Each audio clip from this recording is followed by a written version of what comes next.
Hey everybody, welcome to the Digital Campus Broadcast. If you're viewing this for the first time, welcome. We're glad to have you.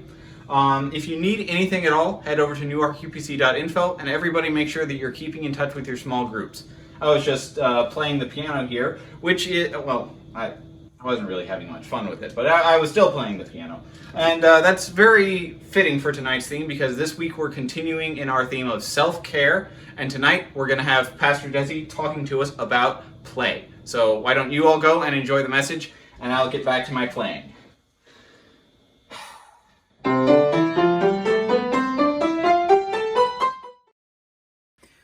Good evening, Newark, and welcome to our Sunday evening broadcast. And I have the pleasure of bringing tonight's topic to you. And as you can see from the surroundings and the way that I have my camera set up, you're getting to see a different side of my basement.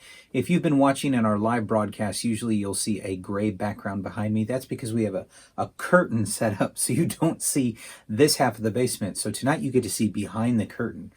And what you'll notice, even just looking around already, this is a bit messier, and if I were to pan the camera that way, which I'm not, you'll see big piles of Legos, and if you look behind me, you'll see games on the floor and the kids stuff, and here's some of the books, and you can see all these board games stacked here on that bookshelf. That's some of our board games. There's another bookshelf right here off the camera with more. Why on earth am I here?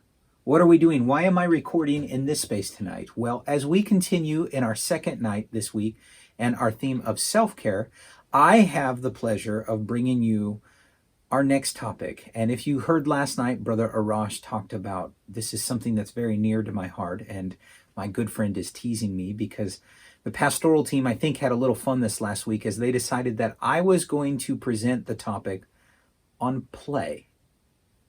Play, something that I will readily profess that I am not that good at.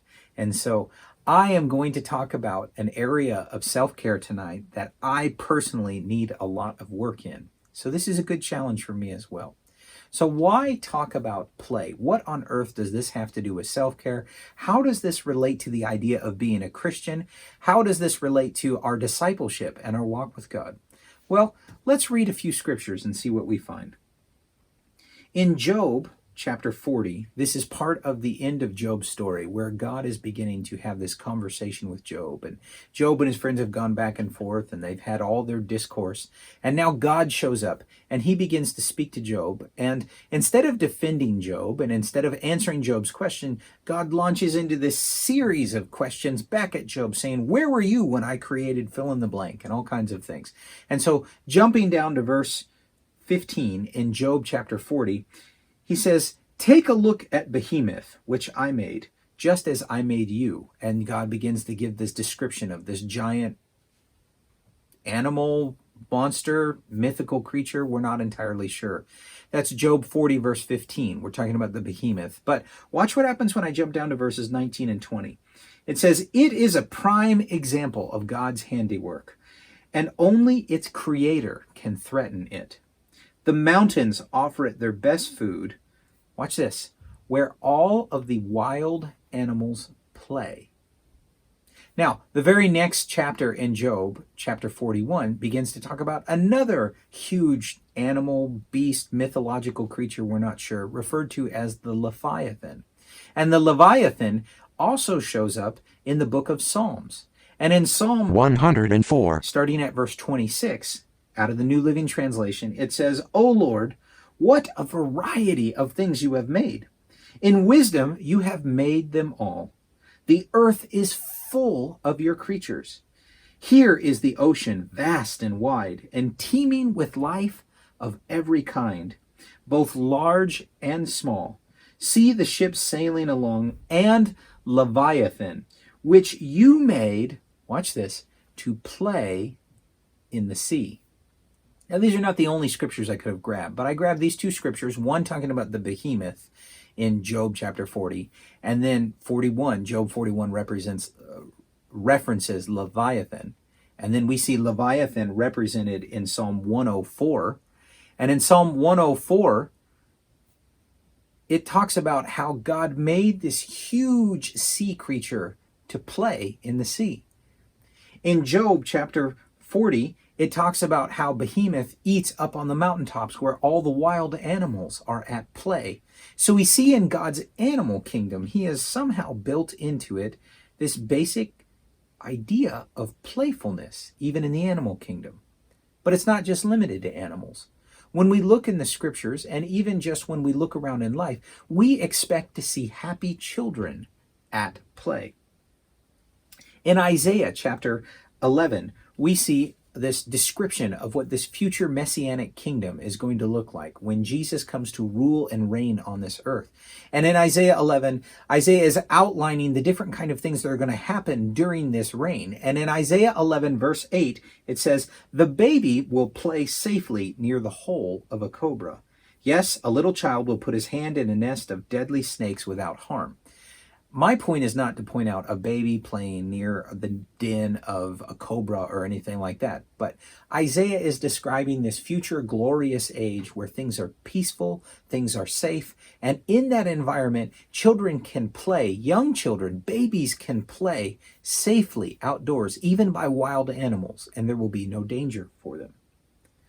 The expectation is that when things are right and ordered, and when God is reigning supreme and things are peaceful, children are comfortable and they feel like they are able to play in safety. Let me give you a contrast to that. On the flip side, let's go to Jeremiah chapter 9. And in this lament, Jeremiah is decrying the destruction that is going to come. And starting down at verse 20 of Jeremiah chapter 9, he says, "Listen, you women, to the words of the Lord, and open your ears to what he has to say. Teach your daughters to wail. Teach one another how to lament." Why do they need to lament? Listen to verse 21. "For death has crept in through our windows and has entered our mansions. It has killed off the flower of our youth. Children no longer play in the streets, and young men no longer gather in the squares."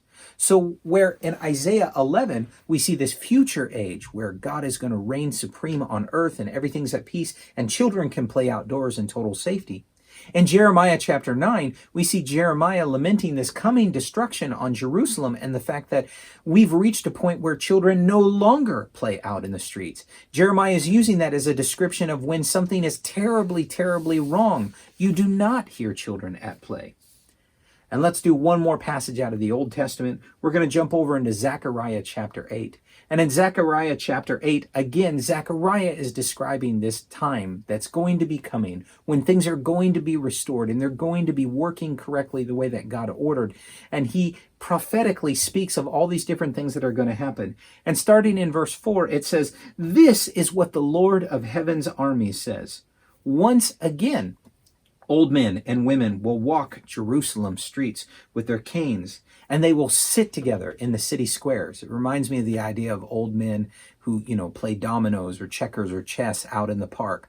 And Zechariah is kind of painting this same idea. There will be a time once again when peace and prosperity are across the land, and the old men will feel comfortable, and the old women will be out in Jerusalem's streets, and they'll be walking with their canes and sitting together in the city squares and talking. And watch this. Zechariah chapter 8, verse 5 says, "And the streets of the city will be filled with boys and girls at play. So again, we have another example in the prophets where a description of a good time, a description of a place where things are ordered and they're peaceful and they're working correctly, is when children are safe and they're playing out in the streets. So we see examples, and I could have given you more, where God has given even animals, whatever it means, this playfulness out in nature. And the prophets describe when things are ordered and they're at peace and they're working correctly, and children feel comfortable playing. And this makes sense if you think about it. A child who's comfortable playing is a child who feels safe. When the world is okay, when a child feels comfortable, they will start to play. I want to remind you of a message that our pastor Stephen preached just before we came into this lockdown period. And he preached it back at the end of February, and it was entitled, Remember the Prophecy. And he was speaking in a prophetic vein and was listing, I believe he had 10 different points that our church could look forward to. And I would encourage you to go back and watch that message again. It was a very encouraging message. These 10 points that were going to happen for the future of our church. And in point number 4, he referenced right out of this same passage in Zechariah chapter 8. He said that everything you thought that you had to do to have God's blessing will become easy and light. Doesn't that sound like Jesus talking about taking his yoke and his burden upon you, which is easy and light? And so our pastor spoke prophetically, and he said, everything you thought you had to do to have God's blessing will become easy and light. Fasting and mourning will become rejoicing and play. It's party time. And then he went on to talk about how in our church we're very good at Bible study, we're very good at being students of the Word, and we tend to be very work-oriented. And I will readily admit our church culture is not one that has been really, really big on play. I myself am not one who does really, really good at play. But I do recognize that we have precedent for it. And the Scripture calls for play, and God delights in play. So here's a question for you. If it's delightful when a child plays and it pleases God and is a representation of how he has taken care of things and it's at peace and they can trust in their parents, how is it that we as God's children are also not supposed to play at times? Part of taking care of ourselves, part of our self-care, is when we can learn to relax and we can learn to play. We can set aside the work of the day. We can set aside our concerns, and we trust our provision, we trust our protection into God's hands, and we can take a break from everything we're doing, and we can say, you know what? I'm going to choose to spend some time in play. Now, what does this mean? Before we go any farther, let me give you a basic definition of play. Play, in the way that I'm referring to it, is a verb, and this is taken straight out of the dictionary, and it's the idea of engaging in an activity for enjoyment and recreation rather than, in other words, in contrast to being serious or practical. And I, by nature, am a serious person, and I tend to be very, very practical. And I like words like efficiency and productivity. I am the kind of guy who likes a checklist and making sure that I get everything done by the end of the day. And yet, even though I'm not very good at it, and I'll profess that, I recognize the need to play. Hence, me being in this environment. This is my children's half of the basement. This is where they have their games. It's where my daughter's dollhouse is. It's where I've got lots of Legos that are on this side of the screen. I've got another bookcase full of board games that are over here. What is play? Play is anything that you do for recreation and enjoyment, and you are not doing it for something serious or even practical. So I fall into this trap too. Watch this. There are things that I enjoy doing, and they're very practical and they're beneficial, but by this definition, they're still not play. Just because you enjoy something doesn't mean that it's playful.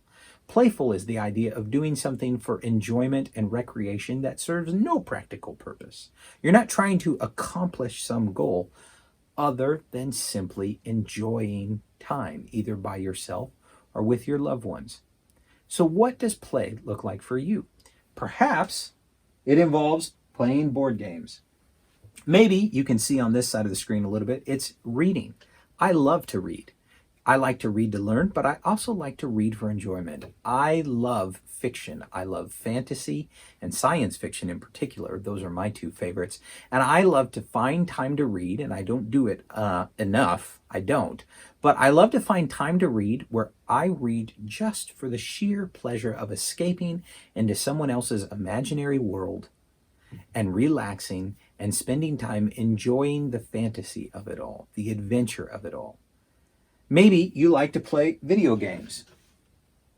Now, I know there's for some of us who are older, a bit of a stigma at times with the idea of video games as a child's thing, or you've got this image of, grown adult men who are my age who still live in their mama's basement and they don't work a steady job and all that. And that's not what I'm talking about. I own this controller. My children, another family member got this for me back at Christmas. I've used it 2 or 3 times. I connect it to my computer, and every once in a while, I will play a game for a few minutes just to do it. I know that my wife enjoys puzzle games as well, and sometimes she'll do that on her phone. Sometimes in the evening, she and I will do this crossword puzzle that she has on her phone to relax before we go to bed. I know because he's told me that Pastor Stephen enjoys playing the board game Risk, but he plays it online against other people on his iPad at different times. So video game can mean a lot of different things. It could be a casual pick up and play thing. It might be something more serious. Perhaps it's a board game. Perhaps it's reading a book. Perhaps it's some outdoor activity that you enjoy. I am not here to prescribe to you what play should look like, but I am here to encourage all of you who, like me, tend to lean on the very serious and practical side, that we need to take time each week to play, to simply relax and do something for the sheer enjoyment of doing it, not because we're trying to accomplish something practical. So what does play look like for you? You get to decide that. That's part of your engagement this week. Figure out what play looks like to you. If it's been so long since you've done something just for the sheer pleasure and joy of relaxing and doing it without trying to accomplish some practical goal, it's been too long. Perhaps play is something that you're really good at. Maybe you enjoy play. Maybe you have been disciplined in your playtime, and so you schedule time each night or each week to relax and do something just for fun. Well, then I congratulate you. Continue to do that. Invite others to join with you. So spend time this week figuring out what play is and make sure you do that. And then, in addition to that, as you heard Brother Arash last night in our message about sleep, find a day this week to get some extra sleep. For some of you, that means that you may get to sleep in on your day off. For some of you, maybe to make that work, you have to go to bed a little early. But get some extra sleep this week. Get some extra play. And as you do that, trust that God is taking care of you. Trust that you have been provided for and that everything's going to be okay. The world will still be here tomorrow, but you can stop for the night and you can have a little fun. God bless you. Have a good night.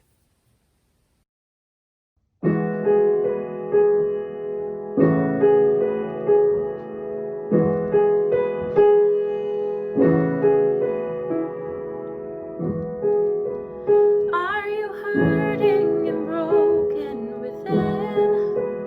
Overwhelmed by the weight of your sin? Jesus is calling. Have you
Thank you, Jesus.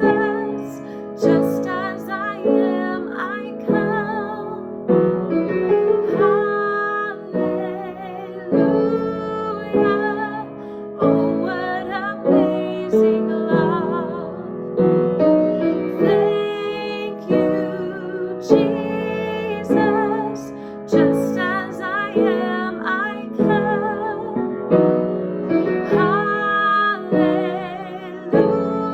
Hallelujah.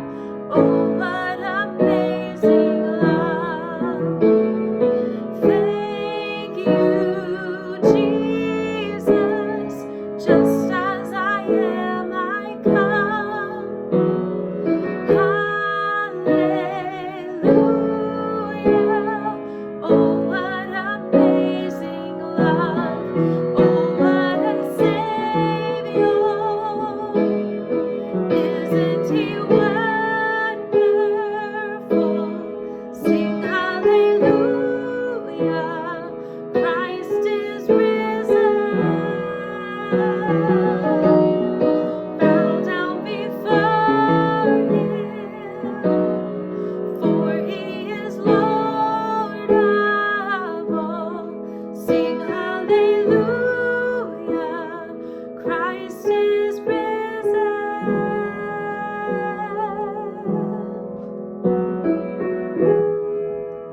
Bear your cross as you wait for the crown. Tell the world of the treasure you found. Jesus is calling.